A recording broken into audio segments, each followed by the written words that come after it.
Hello everyone. Last video में हमने amplitude of a forced और ड्रिवन ऑसिलेटर को पढ़ा था। उसमें हमने 3 केसेस को डिटेल में पढ़ा था। उसके बाद हमने मैक्सिमम एम्पलीट्यूड और एम्पलीट्यूड रिजोनेंस को समझना स्टार्ट किया था। आयाम अनुनाद की स्थिति या फिर आयाम की मैक्सिमम वैल्यू हमें किस पॉइंट पर मिलती है, ये चीज़ हमने कैलकुलेट की थी और उसके लिए एक फॉर्मूला निकाला था। यहाँ पर ये क्यू स्क्वायर है, मैंने बाय मिस्टेकली इसको क्यू लिख लिया था, ठीक है। तो यहाँ से हमें ये फॉर्मूला मिला था X naught maximum is equal to F naught Q upon omega naught square 1 + 1 upon 8 Q square. ये हमने मैक्सिमम एम्पलीट्यूड के लिए फॉर्मूला डिराइव कर लिया था। अब आज हमें इसको पढ़ना है शार्पनेस ऑफ रिजोनेंस। तो अगर मैं इस रिजोनेंस वाले कंडीशन के लिए या फिर इन सारे केसेस के लिए अगर मैं ग्राफ को ड्रॉ करूँ आयाम का, ग्राफ मुझे कुछ इस तरीके का मिलेगा। ये है हमारा एम्पलीट्यूड और ये है हमारी फ्रीक्वेंसी। अगर मैं फ्रीक्वेंसी को बढ़ाऊं तो पहले जब फ्रीक्वेंसी कम होती है तब भी हमारे एम्पलीट्यूड की वैल्यू कम है। जैसे जैसे मैं फ्रीक्वेंसी को बढ़ाऊंगी तो एम्पलीट्यूड अपने मैक्सिमम वैल्यू तक जाएगा और उसके बाद जब मैं फ्रीक्वेंसी को और ज़्यादा इंक्रीज़ करूँगी तो एम्पलीट्यूड की वैल्यू, आयाम की वैल्यू लगभग बिल्कुल इनफाइनाइट की तरफ होती जाती है, ज़ीरो के आसपास आती जाती है, यानी कि कम हो जाती है, ठीक है। ये वाला जो ग्राफ है ये मैंने ओवर डैम्पिंग के लिए, अति अवमंदन के लिए बनाया है और ये जो केस है वो है लो डैम्पिंग या न्यून अवमंदन। तो हम ये देख सकते हैं कि जैसे जैसे हम अवमंदन को कम करते हैं, डैम्पिंग को कम करते हैं, वैसे वैसे इसका जो मैक्सिमम पॉइंट है वो ज़्यादा फ्रीक्वेंसी की तरफ खिसकता जाता है। या फिर अगर डैम्पिंग ज़्यादा है तो उसका जो मैक्सिमम पॉइंट है वो कम फ्रीक्वेंसी की तरफ खिसकता जाता है, ठीक है। अब हम इसमें एक पॉइंट पढ़ेंगे रिजोनेंस, शार्पनेस, या फिर इसको हम बोलेंगे sharpness of resonance, sharpness of resonance, या फिर इसे हम बोलेंगे अनुनाद की तीक्ष्णता। इसका ये मतलब है कि आपका कर्व कितना फ्लैट है या फिर कितना शार्प है। इसका मतलब ये है कि ये वाला ग्राफ आप देख सकते हैं कि ये ग्राफ ज़्यादा शार्प है, बिल्कुल इस तरीके से, और ये वाला ग्राफ आपका फ्लैट है ना, इसकी शार्पनेस कम है। इसका ये मतलब है ये जो मैक्सिमम वैल्यू होती है ये होती है आपकी ओमेगा आर, यानी रिजोनेंस फ्रीक्वेंसी कहलाती है। इस फ्रीक्वेंसी से आप फ्रीक्वेंसी को थोड़ा भी कम करेंगे या थोड़ा ज़्यादा करेंगे तो आपके एम्पलीट्यूड की वैल्यू अचानक से बहुत ज़्यादा कम हो जाएगी। लेकिन जो ये फ्लैट वाला कर्व है, आप देखिए यहाँ से अगर आप ये फ्रीक्वेंसी की वैल्यू को थोड़ा कम करेंगे या थोड़ा सा ज़्यादा करेंगे तब भी आपके एम्पलीट्यूड में ज़्यादा फर्क नहीं आएगा। ये डिफरेंस कम है और यहाँ से अगर इतना डिफरेंस देखा जाए तो ये डिफरेंस ज़्यादा है, यानी कि ये वाला जो हमारा कर्व होता है, जैसे जैसे अवमंदन को कम किया जाता है इस रिजोनेंस की शार्पनेस बढ़ती है, यानी कि इसकी तीक्ष्णता में बढ़ोतरी होती है, ठीक है। यहाँ हमारा ये टॉपिक ख़त्म होता है एम्पलीट्यूड वाला। नेक्स्ट टॉपिक है हमारा वेलोसिटी। तो इसको कैलकुलेट करने के लिए हम सबसे पहले तो अपने x की वैल्यू लिख लेते हैं, डिस्प्लेसमेंट की वैल्यू। ये जब हमने इसका सोल्यूशन निकाला था वहाँ पर इसको कंसीडर किया था। और आप जानते हैं वेलोसिटी जो होता है वो dx/dt के बराबर होता है। तो अगर मैं इसका डिफरेंशिएशन करूँ तो ये टर्म कांस्टेंट है, साइन का हो जाएगा cos ωt माइनस फाई, और फिर जब इस थीटा का वापस से होगा तो हमें ओमेगा मिलेगा, ठीक है। यहाँ से मैं इसको ऐसे लिख सकती हूँ ओमेगा x0।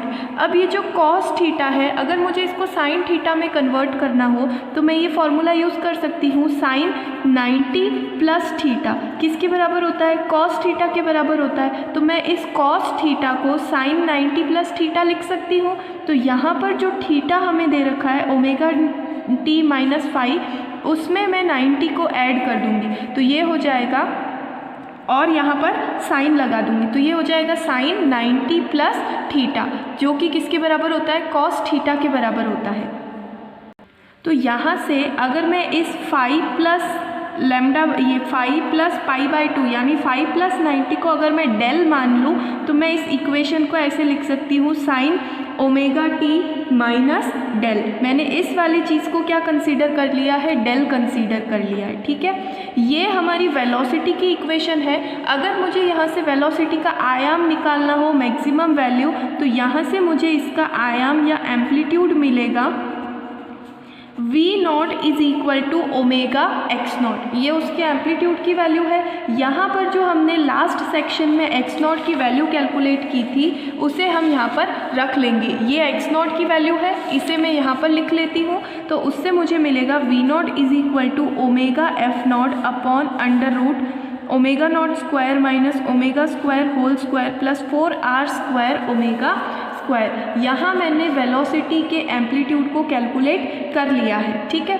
अब मैं अगर यहाँ से ओमेगा को बाहर निकाल दूँ, यानी ओमेगा स्क्वायर को कॉमन ले लूँ और ओमेगा को बाहर निकाल दूँ, तो मुझे ये मिलेगा, जब मैं ओमेगा स्क्वायर को रूट से बाहर लूँगी तो वो ओमेगा बन जाएगा।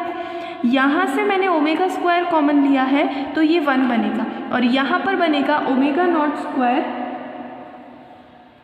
आप देख सकते हैं कि यहाँ पर इस टर्म का भी स्क्वायर है, तो अगर मुझे यहाँ से ओमेगा स्क्वायर बाहर लेना है तो अंदर से बेसिकली मुझे ओमेगा बाहर लेना पड़ेगा, क्योंकि ओमेगा को जब मैं बाहर लूँगी तो वो स्क्वायर होके बाहर आएगा, ओमेगा स्क्वायर हो जाएगा और फिर जब ओमेगा स्क्वायर रूट से बाहर आएगा तो वो ओमेगा हो जाएगा। और अगर आपको इस तरीके से नहीं समझ में आता है तो आप इस टर्म को एज इट इज़ रहने दीजिए। हमें कुल मिलाकर के ओमेगा स्क्वायर बाहर चाहिए, तो इस स्क्वायर के अंदर हम ओमेगा का क्या कर देते हैं, डिवाइड कर देते हैं।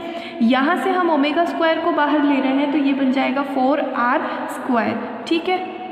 अब अगर हमें वेलोसिटी की मैक्सिमम वैल्यू निकालनी है, V नॉट मैक्स कब होगा, ये मैं आपको लास्ट वीडियो में भी समझा चुकी हूँ कि जब आपका डिनोमिनेटर मिनिमम होगा या इसका हर मिनिमम होगा, उस केस में आपको वेलोसिटी मैक्सिमम मिलेगी। तो ये वाली जो टर्म है इसे क्या होना चाहिए, मिनिमम होना चाहिए। तो अगर मैं रूट के अंदर वाली टर्म को मिनिमम प्रूव कर दूं और उसका अंडर रूट लेंगे तो वो और भी छोटी वैल्यू आएगी। तो हमें कुल मिला करके ये रूट के अंदर जो टर्म है इसे मिनिमम प्रूव करना होगा। इसके लिए हम इसको डी ओमेगा के रेस्पेक्ट में डिफ्रेंशिएट करेंगे। यहाँ पर जब मैं इसको डिफ्रेंशिएट करना शुरू करूँगी तो इस टर्म का डिफ्रेंशिएशन होगा और यहाँ पर ये टर्म कांस्टेंट है तो इसका डिफ्रेंशिएशन 0 हो जाएगा। तो मैं इसको ऐसे लिख सकती हूँ, d by d omega of omega naught square minus omega square का whole square upon omega square. इसका मैं u अपॉन v वाले फॉर्मूले से डिफ्रेंशिएशन करूँगी और कांस्टेंट टर्म का डिफ्रेंशिएशन हो जाएगा 0। तो जब मैं इसका डिफ्रेंशिएशन करूँगी तो यहाँ से मुझे मिलेगा, एक बार मैं ओमेगा स्क्वायर को कांस्टेंट रखूँगी और इसका डिफ्रेंशिएशन करूँगी तो ये हो जाएगा 2 omega naught square minus omega square. फिर जब मैं इस अंदर वाली टर्म का वापस से डिफ्रेंशिएशन करूँगी तो ये कांस्टेंट है जिसका डिफ्रेंशिएशन 0 हो जाएगा और इसका डिफ्रेंशिएशन हो जाएगा माइनस का 2 ओमेगा। और इसी तरह से माइनस करके एक बार हम इसको कांस्टेंट रखेंगे, omega naught square minus omega square का होल स्क्वायर, और जब इसको डिफ्रेंशिएट करूँगी तो मुझे मिलेगा 2 ओमेगा, ठीक है। और अपॉन में हो जाएगा ओमेगा की पावर 4।